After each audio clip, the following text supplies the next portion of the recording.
प्रशासन की। जब हमने देखा कि पहचान के संकट जब लोक प्रशासन पर उत्पन्न हुआ, कौन से लोक प्रशासन पर उत्पन्न हुआ? पारंपरिक लोक प्रशासन पर उत्पन्न हुआ। तो विकास प्रशासन की अवधारणा गढ़ी गई, तुलनात्मक प्रशासन की अवधारणा गढ़ी गई। तब एक मिन्नोब्रुक सम्मेलन का आयोजन हुआ 1968 में। क्या हुआ? पारंपरिक लोक प्रशासन पर पहचान के संकट के बाद क्या हुआ? के बाद क्या हुआ कि नवलोक प्रशासन की अवधारणा गढ़ी गई। नवलोक प्रशासन की अवधारणा की धारणा मिन्नोब्रुक, प्रथम मिन्नोब्रुक सम्मेलन में गढ़ी गई। हम्म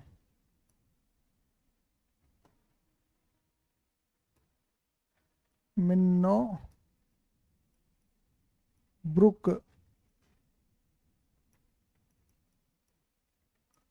सम्मेलन 1968। 68 में, हर 20 साल में मिन्नोब्रुक सम्मेलन हुए हैं। 2000 1968 में, 1988 में और 2008 में 3 मिन्नोब्रुक सम्मेलन आयोजित हो चुके हैं, और चौथा मिन्नोब्रुक सम्मेलन 2028 में आयोजित होगा। समझे? हाँ, में गढ़ी गई। बोलो, गढ़ दी हमने। गढ़ने के बाद में क्या हुआ? ये जो लोक प्रशासन है, इस सम्मेलन में क्या हुआ? कौन थे इसके? हनी रिपोर्ट प्रस्तुत हुई थी, चार्ल्स वर्थ ने इसकी अध्यक्षता की थी, है ना? मिन्नोब्रुक सम्मेलन के फ्रेडरिक्स थे, कौन थे इसके? हम्म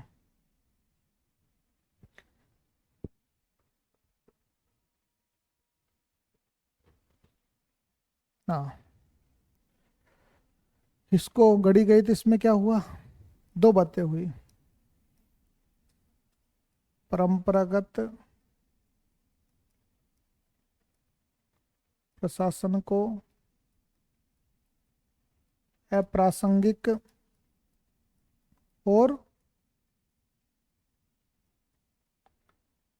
मूल्यविहीन घोषित किया। घोषित करना एक तो यह हुआ। और नवलोक प्रशासन को क्या हुआ?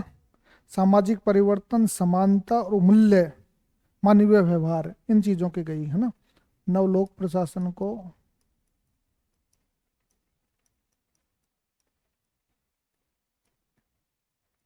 सामाजिक परिवर्तन, क्योंकि विकास के लिए जरूरी है ना। बोलो, सामाजिक समानता भी जरूरी है। समानता, मानवीय मूल्य भी जरूरी है, तथा प्रासंगिकता के आधार पर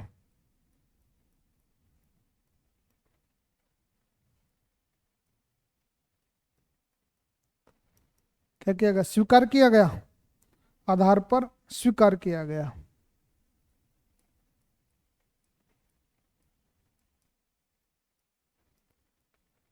लोक प्रशासन को क्या बनाया गया? संवेदनशील बनाया गया।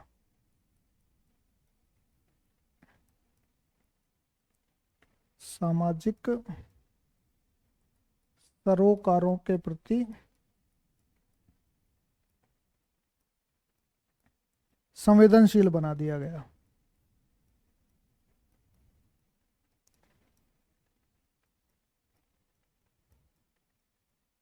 बोलिए, ये बातें आई कि नहीं आई समझ में आपको? ये बात कही गई थी कि भाई हमने नवलोक प्रशासन को इस प्रकार से किया है, क्योंकि जो पारंपरिक प्रशासन था अप्रासंगिक था, मूल्यहीन था। इसमें हमने वैल्यूज को जोड़ दिया, इसमें हमने इक्वलिटी को जोड़ दिया, इसमें हमने चेंज को जोड़ दिया, और इसमें रिलेवेंस को जोड़ दिया। तो नवलोक प्रशासन के 4 तत्व कौन से हुए? ये 4 हो गए। इसमें बेसिकली इसके उदय के क्या कारण थे? ये तो बेसिकली नवलोक प्रशासन की परिभाषा हुई। आपसे कोई पूछे कि नवलोक प्रशासन क्या है, तो आप कहेंगे कि नवलोक प्रशासन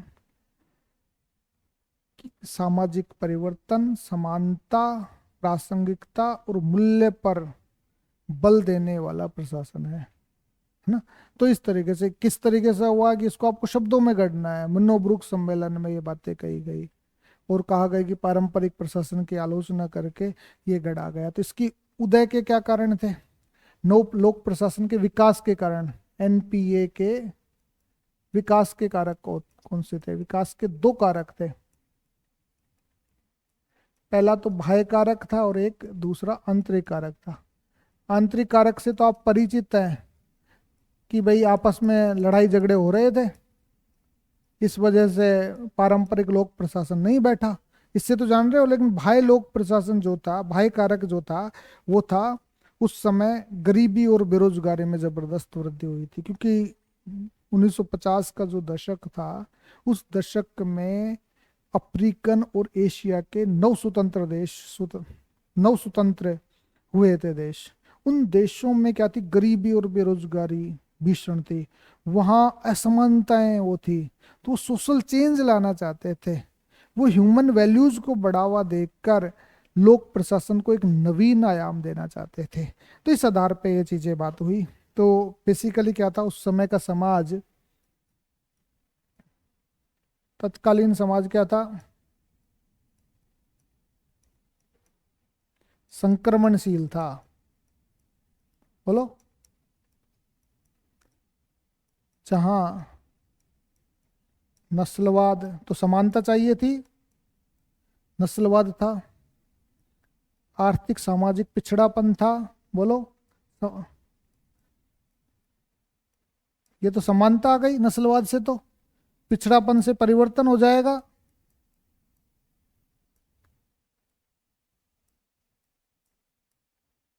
मानवीयता का अभाव था, है ना। मानवीयता का अभाव हो गया, मूल्य आ गया। और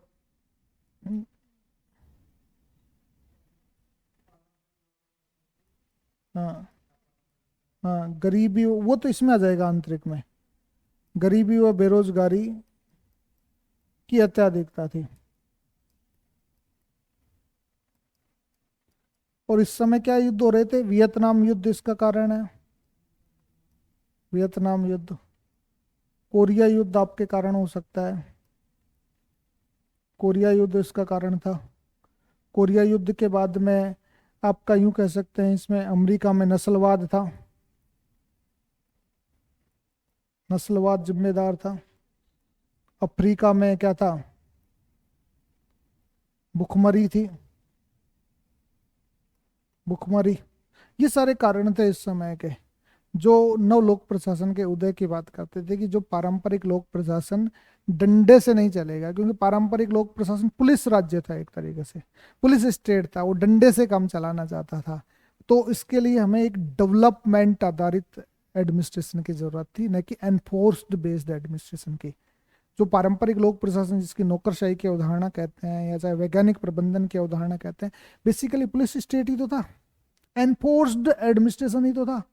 ये डेवलप्ड एडमिनिस्ट्रेशन की बात हो रही है कि जब तक डेवलपमेंट नहीं होगा तब तक वो नहीं हो सकता। और हर्बर्ट साइमन का जो व्यवहारवाद आया आंतरिक कारकों ने, उसने तो लोक प्रशासन को कह दिया कि विज्ञान तब तक नहीं बन सकता क्योंकि इसमें मानवीय मूल्यों की अधिकता पाई जाती है। तो मूल्यों को हटाया नहीं जा सकता, तो ये विज्ञान बन ही नहीं सकता। तो विज्ञान नहीं बन सकता तो लोक प्रशासन में सिद्धांत हो ही नहीं सकते। तो सारे धाराशाही। जब सिद्धांत ही खत्म हो गए, जिस आदमी के, जिस विषय के सिद्धांत ही खत्म कर दिया जाए, तो वो व्यक्तित्व ही नहीं रहेगा ना उसका। तो हमने लोक प्रशासन को तो तार तार कर दिया था। तो एक नवीन लोक प्रशासन की जरूरत थी। सही बात। तो साइमन के व्यवहारवाद ने क्या किया?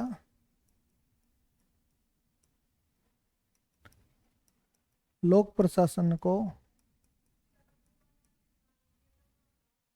हाँ, मानवीयता का अभाव था वहां पे। साइमन के व्यवहारवाद ने लोक प्रशासन को क्या किया?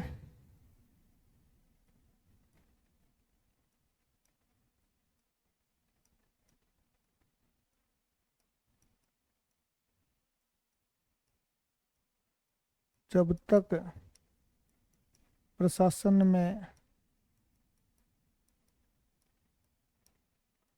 मानवीय मूल्य होंगे तब तक लोक प्रशासन विज्ञान नहीं बन सकता, विज्ञान नहीं बन सकता। बोलिए। तब ये चुनौती दे दी तो भाई विज्ञान बनाओ इसको,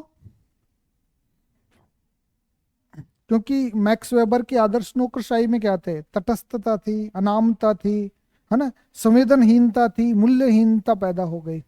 तटस्थता अनामता से क्या हुआ? वैल्यूलेस एडमिनिस्ट्रेशन उत्पन्न हो गया। अनामता से क्या हुआ कि लोगों ने ध्यान देना ही बंद कर दिया, सेंसिटिव ही नहीं रहे लोग, इनसेंसिटिव हो गए। तो इस समय प्रशासन में क्या है? प्रासंगिकता पर बल दिया गया। और इससे तो क्या हुआ? बाह्य कारकों से दो तत्वों ने जन्म लिया। पहला क्या? सामाजिक परिवर्तन। और इसने क्या दिया? सामाजिक समानता। कोई पूछे कि भाई इससे कौन से तत्व उत्पन्न हुए? इससे तो ये उत्पन्न हुए, बोलो, यही उत्पन्न हो रहे हैं। इससे कौन से उत्पन्न हुए? मूल्य, बोलो, मानवीय मूल्य डेवलप हुए। दूसरा प्रासंगिकता, कि आप एडमिनिस्ट्रेशन को अनाम और तटस्थ रखोगे तो रिलेवेंट कब रहेगा? वो सेंसिटिव क्यों होगा और किसके लिए होगा सेंसिटिव? तो इसलिए ये बातें डेवलप की गई। तो ये चार तत्व डेवलप हुए, इन चार तत्वों के बारे में आपको पढ़ना है। बोलो। ऐसे तो आप रटोगे, लेकिन दो कारक आपको पता होगा तो रटने की जरूरत नहीं है। चार कारकों में 15 शब्द में आए तो 15 शब्द में आप उत्तर दे सकते हैं, 50 में आए तो 50 में, 100 शब्दों में आए तो 100 शब्दों में आप उत्तर दे सकते हैं। बोलो, दे सकते हैं कि नहीं दे सकते? समझ में आया कि नहीं आया आपको? अब हम बात करते हैं, फ्रैंक मेरिनो ने चार लक्ष्य बताए, चार तत्व बताए प्रशासन के। कौन सा? पहला तत्व तो बताया रिलेवांसेज, जो हमने बता रखा है। रिलेवांसेज, रिलेवांसेज का मतलब होता है कि जहां परंपरागत लोक प्रशासन किस पर बल देता था? मितव्ययता पे, कार्यकुशलता पे, 3 E's कॉन्सेप्ट था ना। और तब वो प्रभावशीलता लाता था। लेकिन नवलोक प्रशासन क्या कहता है? कि समकालीन समस्याओं के समाधान के लिए प्रभावशीलता तथा नैतिकता की आवश्यकता है। इफेक्टिवनेस और एथिकल होना चाहिए यदि आप समकालीन समस्याओं का समाधान करना चाहते हो। और समकालीन समस्याओं का समाधान कब होगा? जब आप प्रासंगिक होंगे। प्रासंगिकता की वजह से ही तो आप समस्याओं का समाधान कर सकते हैं। बिना रिलेवेंट हुए आप समस्याओं का समाधान कैसे कर सकते हैं? इन चीजों को देखना है। ठीक है। दूसरा इन्होंने बताया कि मूल्य। अब मूल्य क्या होता है? कि लोक प्रशासन वैक्यूम में तो काम करता नहीं है, निर्वात में थोड़ी काम करता है। निर्वात में, वैक्यूम में काम करता नहीं है। अब वैक्यूम में काम नहीं करता तो सामाजिक आर्थिक समस्याएं प्रभावित करती है इसको। इसलिए इसके समाधान के लिए हमें क्या करना चाहिए? मानवीय मूल्यों पर ध्यान देना चाहिए, ह्यूमन वैल्यूज पे ध्यान देना चाहिए। इसीलिए तो आपने सिविल सेवक सेवा के लिए आधारभूत मूल्यों में मानवीय मूल्यों पर भी बल दिया गया है, एथिक्स पर बल दिया गया है। और तीसरा सोशल इक्वलिटी। कि सोशल इक्वलिटी यह है कि युवा चिंतक क्या करते थे कि जब डेमोक्रेटिक सिस्टम इन्होंने अपनाया तो पूंजीवाद का पोषण हुआ। और पूंजीवाद के पोषण होने से क्या हुआ? इनइक्वलिटी बढ़ गई। तो इनइक्वलिटी बढ़ गई तो उन्होंने कहा कि यदि वास्तव में आप पूंजीवाद को बचाए रखना चाहते हो तो सोशल इक्वलिटी लाइए। और जब तक सामाजिक असमानताएं रहेगी तो कोई भी अराजकतावादी आएगा, क्रांतिकारी आएगा, आपका पूंजीवाद को धाराशाही करके समाजवाद की स्थापना कर देगा। वियतनाम का युद्ध क्या था? यही तो था, समाजवाद पूंजीवाद का विद्रोही तो था। कोरियन युद्ध क्या था? समाजवाद पूंजीवाद का विद्रोही तो था। तो उन चीजों को आधार पे देखे तीसरा सोशल चेंजेज के, कि वो कहते हैं कि समानता ही जरूरी नहीं है। समानता का लक्ष्य तब प्राप्त होगा जब सोशल चेंजेस की बात करेंगे हम। सोशल चेंजेस क्या होगा? सोशो इकोनॉमिक डेवलपमेंट होगा, तभी देश में सोशल चेंजेस लाया जा सकता है। ये बातें उन्होंने चार तत्व रखे, चार लक्ष्य रखे कि नव लोक प्रशासन में चार बातें होनी चाहिए। और चार बातें तो चल रही है आज भी। नीग्रो और नीग्रो ने लोक प्रशासन के विचार बताए कि ग्राहकोन्मुखी प्रशासन, ये क्या होना चाहिए? कस्टमर ओरिएंटेड होना चाहिए। आजकल जो सेवाएं दी जाती है लोक प्रशासन की, वो एक कस्टमर की तरह दी जा रही है। हाथों हाथ सेवाएं दी जा रही है कि नहीं दी जा रही? दूसरा उन्होंने कहा विनौकरशाहीकरण। बेसिकली आपकी नौकरशाही तो तटस्थता अनामता को बल देती है, निर्वैयक्तिकता को बल देती है। तो आप विनौकरशाहीकरण कर दीजिए। डी ब्यूरोक्रेटाइजेशन कर दीजिए, नौकरशाही को ही खत्म कर दीजिए, खत्म नहीं कर सकते हो तो धीरे धीरे इसको कम कर दीजिए, कटेल कर दीजिए, क्योंकि नौकरशाही सबसे बड़ी घातक है डेवलपमेंट के लिए। आप नौकरशाही को खत्म कर देंगे या नौकरशाही को कम कर देंगे, डाउन साइजिंग ऑफ ब्यूरोक्रेटाइजेशन कर देंगे, तो क्या होगा, अपने आप ही डेवलपमेंट हो जाएगा। आज ये स्थिति हो रही है कि जो जो आप देख रहे हो कि आप देख ले सीएससी ई मित्रों की दुकानें खुल गई है, तो ई मित्र एक तरीके से गवर्नमेंटल लक्ष्यों को पूरा करने का कामकाज कर रहे हैं, सरकारी लक्ष्यों की पूर्ति कर रहे हैं। तीसरी बात उन्होंने कही लोकतांत्रिक विकेंद्रीकरण की, जो सेंट्रलाइजेशन की व्यवस्था है ना कि भाई केंद्र में राज्य में दूर स्थित सरकार सारे निर्णय ले रही है, इसकी बजाय तो पंचायती राज ग्रास रूट डेमोक्रेसी को डेवलप कर दीजिए। सारी शक्तियां आप नगरीय प्रशासन को, ग्रामीण प्रशासन को सौंप दीजिए और वही कामकाज करे, तो वास्तव में बहुत जल्दी कामकाज हो सकता है, सोशल चेंजेस आसानी से लाए जा सकते हैं। आज स्थिति यह है कि ग्रामीण प्रशासन, नगरीय प्रशासन का यदि हमने डेवलप कर दिया, ग्रामीण विकास कर दिया है या शहरी विकास कर दिया, तो अपने आप ही देश का डेवलपमेंट हो गया। चौथा उन्होंने बताया निर्णय निर्माण। निर्णय निर्माण, डिसीजन मेकिंग को प्रॉम्प्ट कीजिए, और डिसीजन मेकिंग के लिए आपके पास में प्रबंधकीय व्यवहार होना चाहिए, कुशलताएं होनी चाहिए। बोलो ये बातें उन्होंने कही कि नहीं कही। गोलम्बी विस्की ने भी गोलम्बी विस्की ने भी 5 आधार बताए हैं, वही कि कस्टमर ओरिएंटेड हो, परिवर्तन हो, समानता हो, मूल्य हो, प्रासंगिकता हो। 5 लक्ष्य कौन से बता दिए, 4 लक्ष्य जो नवलोक प्रशासन में, उसमें कस्टमर ओरिएंटेड जोड़ दिया कि मतलब सिटीजन ओरिएंटेड आपकी सेवाएं होनी चाहिए, तो ही आप नवलोक प्रशासन में कामकाज कर सकते हो। गोलम्बी वेस्की ने 3 एंटी गोल बताए हैं उसके। वो एंटी गोल क्या है, एंटी गोल, एंटी गोल बताया कि नवलोक प्रशासन का जो लिटरेचर है वो प्रति सकारात्मक है, मतलब एंटी पॉजिटिव है। एंटी पॉजिटिव का मतलब क्या है, ये मूल्य विहीन परिभाषा को नकारता है। बेसिकली पारंपरिक लोक प्रशासन का साहित्य क्या था, सकारात्मक था, और कहता था कि प्रशासन के सिद्धांत होते हैं और सिद्धांत में मूल्य नहीं होते, मूल्य आएंगे तो मानवीयता आ जाएगी, मानवीयता आ जाएगी तो मामला सारा का सारा गड़बड़ा जाएगा, सब अपने अपने स्तर पर निर्णय लेने लगेंगे। दूसरा दूसरा इन्होंने बताया कि तकनीक का विरोध करता है। तकनीक का विरोधी मतलब वो जो थे पारंपरिक वाले, वो कहते थे कि मनुष्य तो मशीन है, उसको मशीन की तरह काम करना चाहिए। इसने कहा कि नहीं, मनुष्य मशीन नहीं है, तो तकनीक का विरोधी हुआ कि नहीं हुआ। तीसरी ये बात करता है कि नौकरशाही और पद सोपान विरोधी है, कि ना तो हायरार्की को मानता है ये, और ना ही ब्यूरोक्रेटिक सिस्टम को मानता है, वो तो 4D की वकालत करता है। इसमें पूछा जाएगा कि 4D क्या है। 4D मतलब डिसेंट्रलाइजेशन हो जाए, डेमोक्रेटाइजेशन हो सबसे पहले तो, फिर डिसेंट्रलाइजेशन हो, फिर डिब्यूरोक्रेटाइजेशन हो, और फिर डेलीगेशन हो।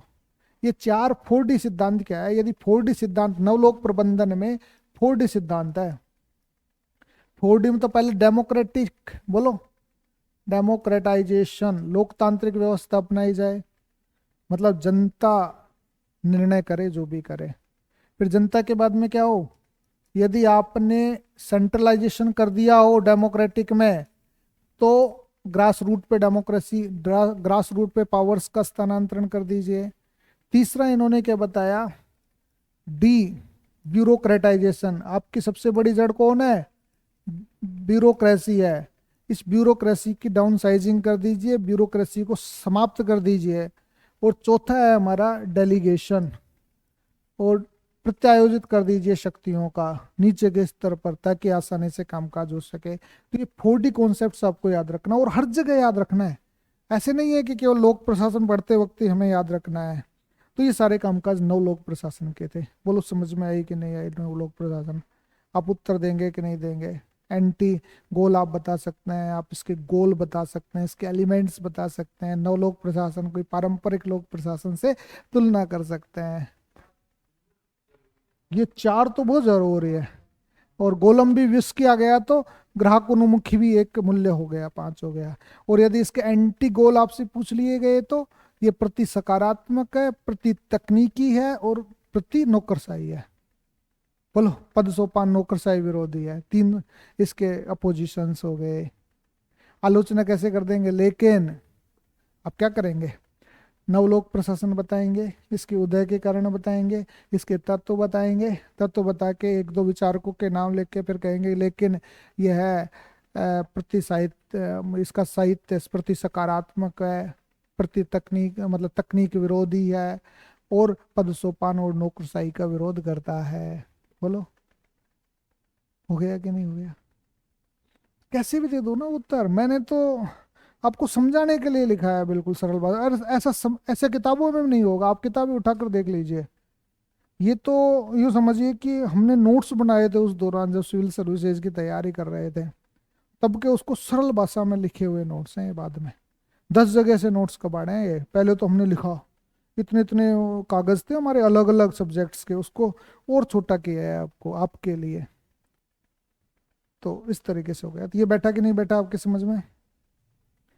बैठा दूं? अब चलते हैं हम नवलोक प्रबंध